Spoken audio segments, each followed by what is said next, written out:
Hi, Josie. Hi, Brenda.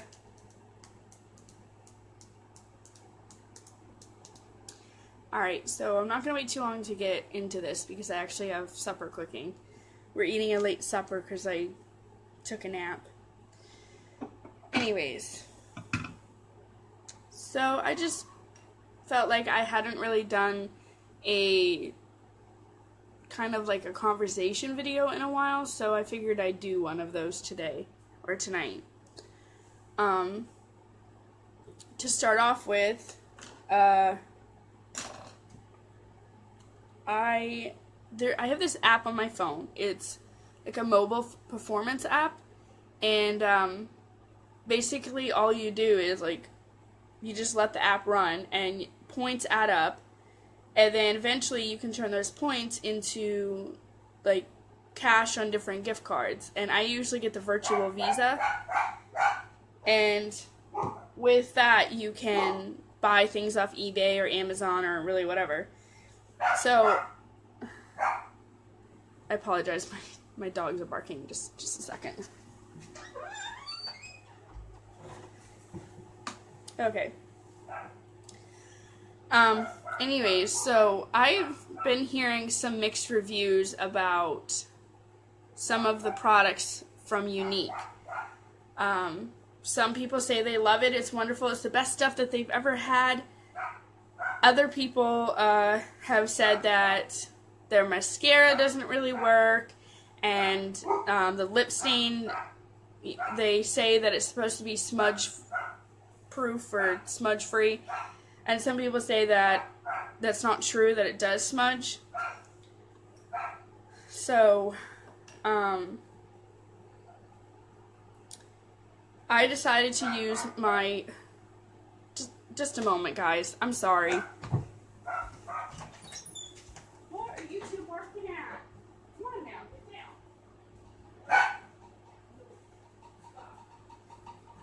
Come on, you two. Come in. Go ahead.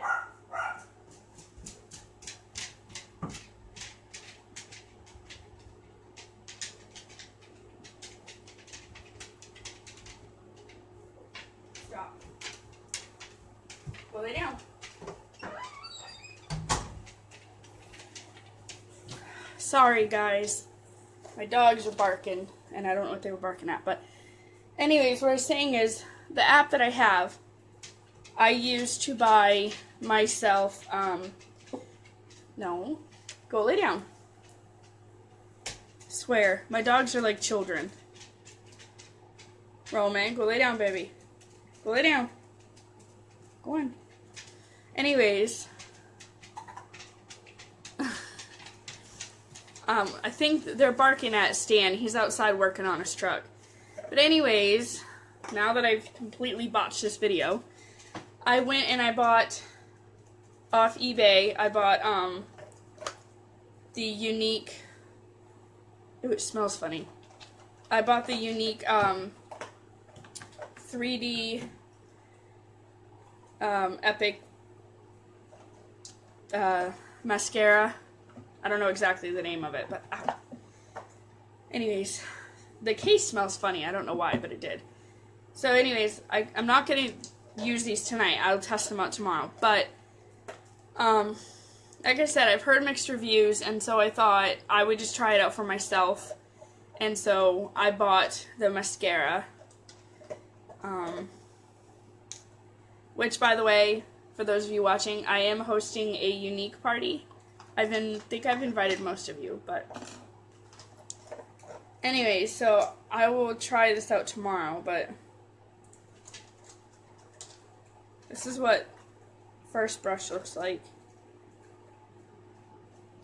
It's transplanting gel. Oh.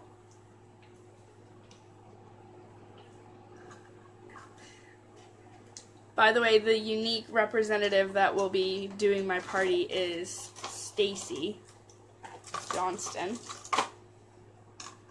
Yeah, that's what, I think it came with like a little, like, how-to thing, and that's what it said, was to use that first. The only thing, I have a question, and since you're watching, I'm gonna ask you, is this what the, you guys can't see it, just a second, see if I turn this on, if it'll make a difference. Is that, the brush is like really frayed, really bad, like, I don't know, like, I just put my hand on that and the fibers came off. Is that supposed to do that?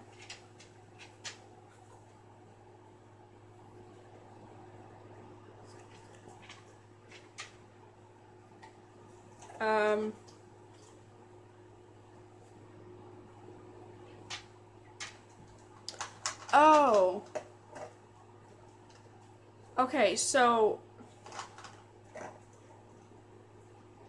the fibers are supposed to go on your lashes?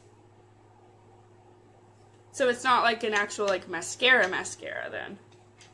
Okay, that makes sense then. Okay, anyways, moving on. Okay. Oh, see, this is why it's good to have a unique representative watching this. Anywho, there's that. And then my sister Amanda was so sweet and kind, and like she usually is, and she went and bought me, because she knows that I love like glittery stuff, so she went and bought me a, it doesn't really have a name, but oh, okay. I'm gonna okay, hang on, let me write that down here so I don't forget.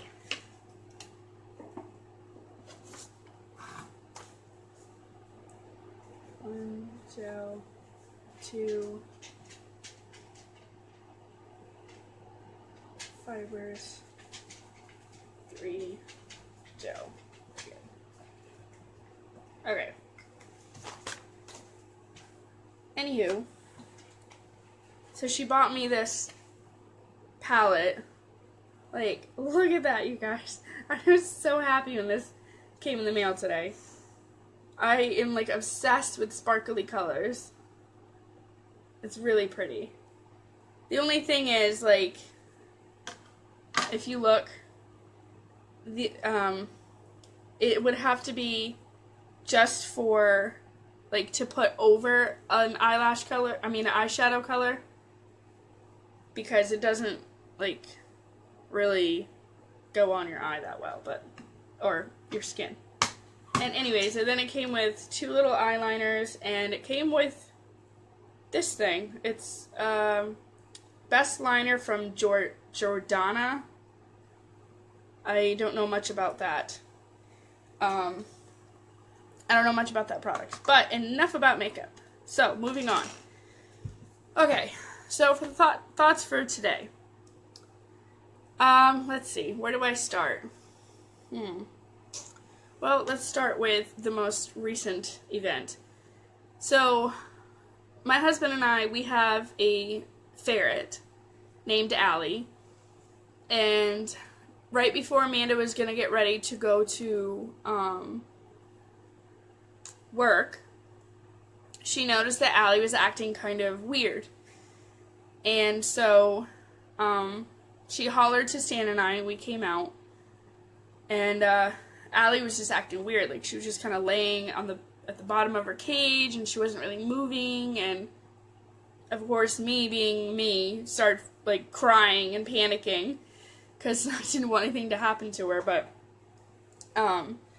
Stan took her out and, you know, checked on her, and he said that her heartbeat wasn't really, like, there wasn't much of a heartbeat, and her breathing was, like, really shallow. Like, she wasn't really breathing. So, yeah, I got pretty scared.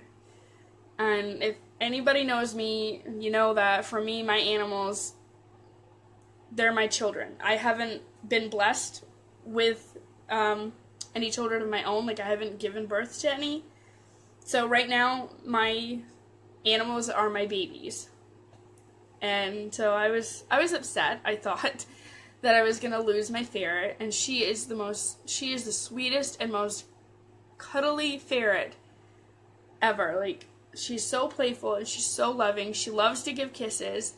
And I had someone once make a comment to me saying that they've never seen such a friendly ferret, which is shocking to me because, you know, Allie's really friendly. But anyways, so Stan thought, well, maybe she was like overheated and she wasn't getting enough cool air. So we brought her in our room where we have the air conditioner, and because today was pretty hot. We do have a fan in the living room, which we kind of point towards her cage.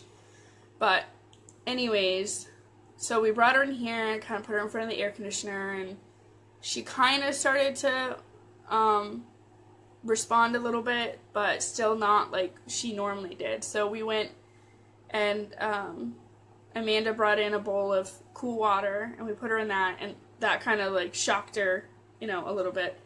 And then so we went and put her in the bathtub so she could kind of run around, and she did poop on me. I had to change my shirt.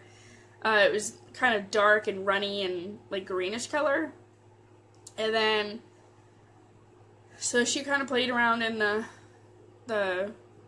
bathtub a little bit, not like she normally does, but then she started to kind of come back to her, like who she normally is.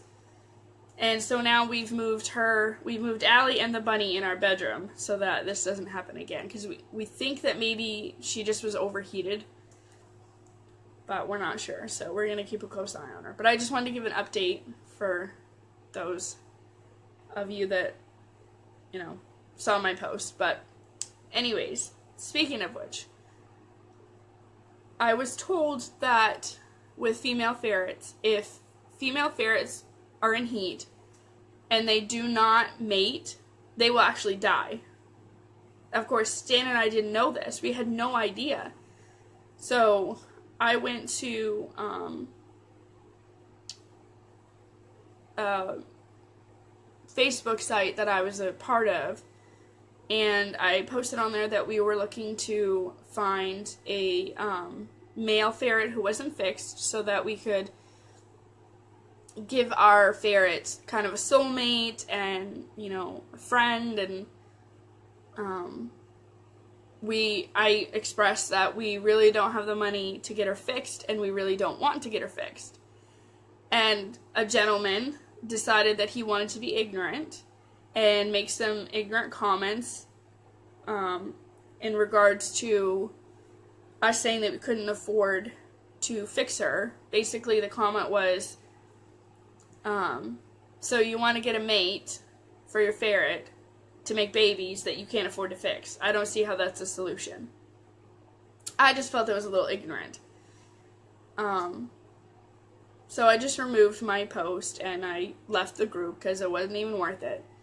But I guess that's probably the first topic I want to talk about, is for myself personally, I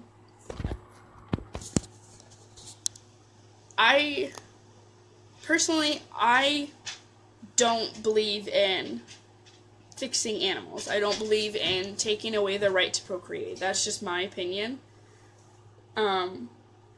I understand that some people feel that it's the right thing to do because you have a lot of strays and, you know, a lot of animals that are being abused and misused, and I understand that. Like, I get that, and I agree. But at the same time, the way I look at it is, I view myself as an animal activist. I view myself as someone who wants to stand up for animals' rights. And to me, I don't see how I can stand there and say, you can't eat meat, you can't abuse animals, you can't torture animals, but it's okay to bring them to the vet and take away the right to procreate when they can't voice that opinion. You know, I mean, honestly, you wouldn't bring a human to a doctor against, you know, his or her will or consent and have their reproductive organs removed. So the way I look at it is, why would you do the same thing to an animal? You know, our dog Willow, she is spayed, but she was spayed before I ever came into the picture. Like, my husband and his late wife, his previous wife, had gotten her from the Humane Society here in town, and everyone knows that in an animal shelter, animals are required to be spayed or neutered. And so they did spay her. But since I came to the picture, when we get animals, we don't get them fixed.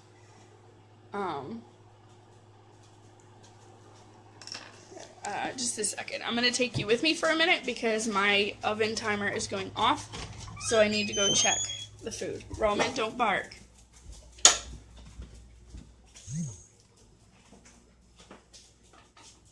Oh, my phone's going to die.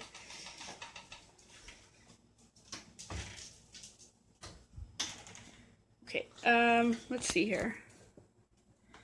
I'm going to have to put you guys down for a second, okay?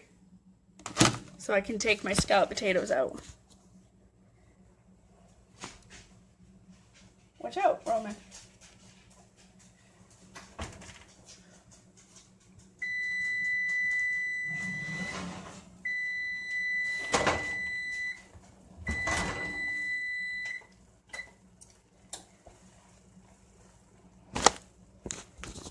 Alright.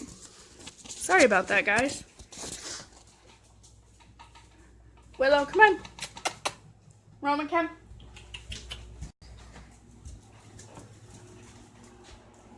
Come on. Roman, come on. Willow, come on, baby. Willow, come on. Sorry about this, guys. Like I said, we have a little bit of a later supper because I didn't sleep well last night and I had to take a nap. And,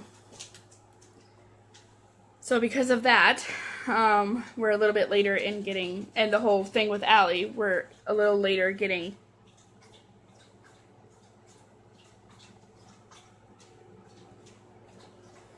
I was trying to figure out what my dog is drinking. Anyways, back to the subject. So, I personally am against spaying and neutering animals. That's my opinion. If you think that's okay, you know, that is your opinion, and I respect your opinion, and I say you have every right to have your opinion. And if you want to share your opinion on this video, you are most welcome to do so. Again, just as any other time, I only request that you be respectful of my opinion and of other people's opinion. But anyways, yeah, I just lost my train of thought. Oh, other thought of the day. It's important to not allow your life to take away from spending time with your spouse or your, you know, fiance, boyfriend, your significant other, whoever is, you know, your special someone in your life. You need to make sure that you're always making time for them and that you don't put them second, that you always put them first. And sometimes it's hard to, it's easy to put them second because sometimes life gets in the way and sometimes you get caught up with your life and you don't even realize you're doing it. But you need to make sure that you're always putting your significant other first. It's something that Stan and I have recently learned because we've been going through a little rough patch in our life, and after some talking, we realized that we needed to make sure that we're putting us first, that we're intentionally spending time together and doing things together, even if it's just going to the store, as simple as just going to the grocery store, or even if it's just going to the gas station Stan might need to get gas for his truck. So, you know what? I can say, hey, honey, I'm going to go with you. It'll just be nice for us to just kind of get away. Because for those of you, some of you may not know, most of you probably do, but my sister Amanda does live with us. And I love my sister very dearly. She is one of my bestest friends. Yes, she gets on my nerves sometimes. I'm sorry, I'm human. It's a sibling thing. At least in my experience it is. But I do love having her around. And I enjoy her living with us because growing up I didn't really get to spend a whole lot of time with her. So it is nice to have her living with us. But at the same time it's hard. Because she's been living with us since Dan and I got married. And, that's hard. It's hard enough learning the ropes of a new marriage, but then to try to learn them with someone living with you is hard and it's difficult. And I think we've done a pretty good job navigating our way through this, road while having my sister live with us. But point is, we don't always get time to ourselves because Amanda lives with us. And, we don't want her to ever feel excluded. So most of the time, if we're going to do something or go somewhere, we usually take her with us because we don't want her to feel left out or excluded or lonely. But it's important it's important for me to make sure that my sister knows that she's wanted and that she's loved. But it's also important, and it's my job, to ensure that my marriage is getting the correct amount of my attention. That I'm making sure that I'm putting my husband first and that I'm putting the time that we spend together up on the top of the list. So, anyways, those are my thoughts on that. And I'm probably going to go ahead and end this video because I heard my husband just come in. And so we're probably going to eat some dinner. But I appreciate everyone tuning in again. You guys don't know how much it means to me when people watch my videos. Because I'm either doing my makeup or I'm rambling. So either way, I appreciate you tuning in. But anyways, I guess the moral of today is to make sure that you're putting your marriage first and to not be afraid to stand up for what you believe in. If you believe in something, you stand up for it. People are going to hate on you no matter what in the world you say. It doesn't matter which side of the fence you're on, people are going to hate up on you, and that's just a part of life. And, that's why with this man, I just removed my post because it wasn't even worth it. He has his beliefs, I have my beliefs, that's the end of it. But it's important to know when to pick a fight, but it's also important to stick up for what you believe in. I don't know, it's hard to explain. It's like, you have to pick your battles, but you also need to stand up for what you believe in. And for me right now, that's, not buying products that are tested on animals. That's not forcibly removing my pet's right to procreate. God created them with the ability to procreate. And if he doesn't want them to procreate, they won't be able to. That's just the way that I view it. That's my opinion.